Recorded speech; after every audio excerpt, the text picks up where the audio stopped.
राधे राधे, जय श्री कृष्णा। आज 17वां अध्याय करेंगे। इसमें नंदेश्वर गणेश और कार्तिक का जलंधर से युद्ध। नारद जी बोले, हे महाराज, वे दैत्य नंदेश्वर गणेश जी और कार्तिक स्वामी इत्यादि को देखकर द्वंद्व युद्ध के लिए दौड़े। काल नेमि नंदी से शुंभ निशुंभ गणेश से और निशुंभ स्वामी कार्तिक के पास कवच धारण करने के लिए युद्ध के लिए शीघ्र गए। निशुंभ ने स्वामी कार्तिक के मोर के हृदय में 5 बाण मारे। वह मूर्छित होकर भूमि पर गिर पड़ा। क्रोधित हुए कार्तिक शक्ति को उठाना ही चाहता था कि इतने में निशुंभ ने अपनी शक्ति से उनकी शक्ति को काट दिया। नंदेश्वर ने सहस्त्रों बाणों से कालनेमी को भेद कर 7 बाणों से उसके घोड़े को पताका धनुष सारथी काट दिए। तब कालनेमी ने भी क्रोध होकर नंदी के धनुष को काट दिया। तब नंदी ने कालनेमी की छाती में त्रिशूल मारा। शूल से फट गया हृदय उसका। घोड़े जिसके मर चुके थे, सारथी भी मर चुका था। ऐसे कालनेमी ने पर्वत खंडों की मार से नंदेश्वर को नीचे गिरा दिया। पश्चात शुंभ ने अपने रथ पर गणेश जी अपने मूषक को बिठाकर दोनों आपस में बाणों की वर्षा करते हुए लड़ने लगे। तब गणेश जी ने एक बाण शुंभ के हृदय में मारा और 3 बाण उसके सारथी के हृदय में मारकर उसे पृथ्वी पर गिरा दिया।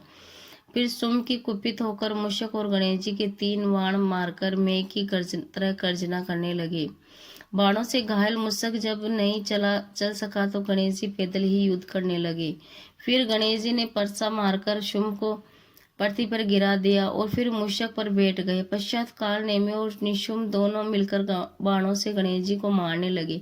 उस समय ऐसा लगता था मानो कोई मनुष्य अंकुश से हाथी को मार रहा हो। तब महाबली वीरभद्र गणेश जी को पीड़ देकर करोड़ों भूतों और कुष्मांडों, भैरव, बेताल, योगिनीगण, पिशाच आदि के सहित दौड़कर आए। तब किलकिला शब्द और सिंह जैसी गर्जना से पृथ्वी कांपने लगी। वे दौड़कर दैत्यों को खाते और संग्राम भूमि में उछल कूद कर नाचते थे। नंदीश्वर और स्वामी कार्तिक के स्वस्थ होकर सावधानी संग्राम में अपनी बाणों और दैत्यों को मारने लगे। छिन्न भिन्न मरी हुई तथा शिवजी के गणों से खाई हुई दैत्यों की सेना व्याकुल हो उदास हो गई। तब वीर जलंधर अपनी सेना को मरती हुई व छिन्न भिन्न देख बड़ी ध्वजा वाले रथ से बैठकर समर भूमि में शिव गणों को सन्मुख आया। दोनों तरह से हाथी, रथ, घोड़ा, शंख, भेरी आदि के शब्द सिंहनाद की भांति होने लगे। जलंधर के बाणों से पृथ्वी इस तरह ढक गई जैसे आकाश में कुमरे से ढक गया हो। जलंधर ने 5 बाण गणेश जी के, 9 बाण नंदी के और 20 बाण वीरभद्र के मारकर आप मेघ की तरह गर्जने लगा।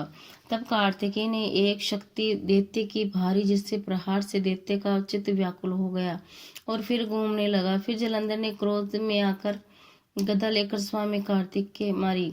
गदा के सामने वे भूमि पर गिर पड़े। इस तरह उसने नंदी को भी पृथ्वी पर गिरा दिया। तब गणेश जी ने क्रोध होकर परसा से उसकी गदा काट दी।